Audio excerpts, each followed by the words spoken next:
आला हजरत खानदान की बहू निदा खान को धमकी देने वाले लोगों पर हुआ मुकदमा दर्ज। नमस्कार, मैं अमित कश्यप और आप देख रहे हैं हंगामा टाइम्स, सच की तह तक।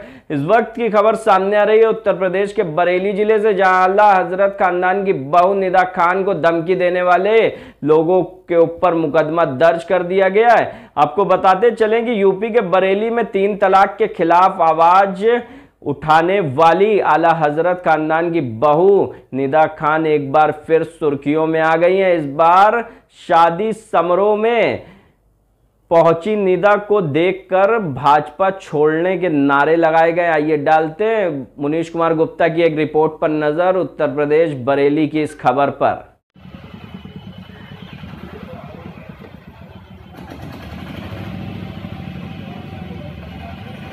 भाजपा से तौबा करूं, उसके बाद ही वो शादी में शामिल होने देंगे। इस बात ने जब तूल पकड़ा तो वहाँ पे काफ़ी भीड़ जमा हो गई। उसके बाद मैंने पुलिस को बुलाया वहाँ पे।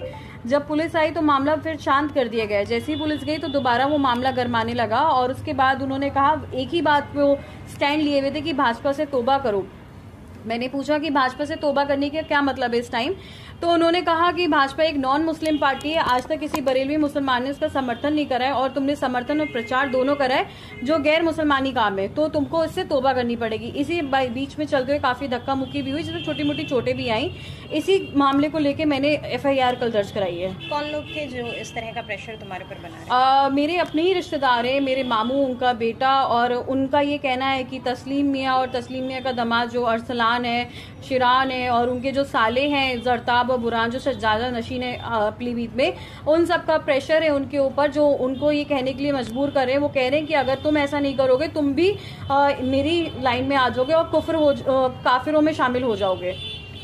क्या जानलेवा हमला भी करने की जब वहाँ ये बात शुरू हुई थी तो इतनी भीड़ हो चुकी थी जमा कि उसमें जो चोट आई छोटी मोटी आई, लेकिन फिर भी उनकी मंशा जान लेने की थी। लेकिन पुलिस का सही टाइम पे आना मुझे लगता है इस दुर्घटना को टालने की एक बड़ी वजह रही। मॉब लिंचिंग जैसा कुछ जैसे कि हम सब लोग जानते हैं कि उनके पीछे बहुत ज्यादा भीड़ रही है, और उन्होंने कहा भी अपने बयानों में कि हम जो चाहेंगे हम वो कर सकते हैं, हमारे पीछे इतना जन सैलाब है कि तुम कब को तुम्हारे साथ कुछ हो जाएगा किसी को कुछ पता भी नहीं चलेगा। क्या बीजेपी ज्वाइन करना और ये 3 तलाक के खिलाफ जो मुहिम चलाना, ये आखिर वजह है इन सब घटनाओं के पीछे? अभी तक तो उनका यही कहना है कि बीजेपी ज्वाइन करना ही गलत है, और साथ ही साथ 3 तलाक के ऊपर उन्होंने ये कहा है कि भाजपा ने इस्लाम में हस्तक्षेप किया है, जो बिल्कुल ही गलत है, और 3 तलाक इस्लाम का हिस्सा है और जिसे मानना ही पड़ेगा। सर, निदा खान का क्या प्रकरण है और क्या मामला है, किस तरह कार्रवाई के निर्देश दिए?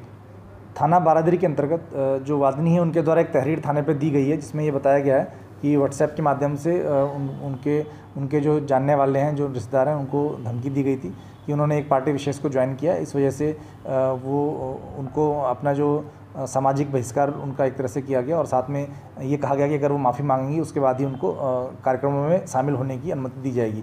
इस पूरे प्रकरण में पुलिस के द्वारा मुकदमा पंजीकृत किया गया। जो तहरीर है उसके आधार पर धारा 147 IPC, 323, 506 और 67 IT एक्ट के अंतर्गत मुकदमा पंजीकृत किया है। 6 लोगों के ऊपर नामजद मुकदमा है, और उनके जो दूसरा पक्ष है, प्रतिवादी पक्ष है, जो उनके ऊपर ये मुकदमा पंजीकृत किया गया और उसमें विवेचना की जा रही है, और विवेचना में जो भी तथ्य साक्ष्य के आधार पर प्रकाशित में आएंगे उसके आधार पर कार्रवाई की जाएगी। सर, बार बार कहा जाता है दरगाह से जुड़ा मामला, दरगाह से फरमान जारी हुआ है, क्या रोल है, आखिर क्या है अब तक की बात?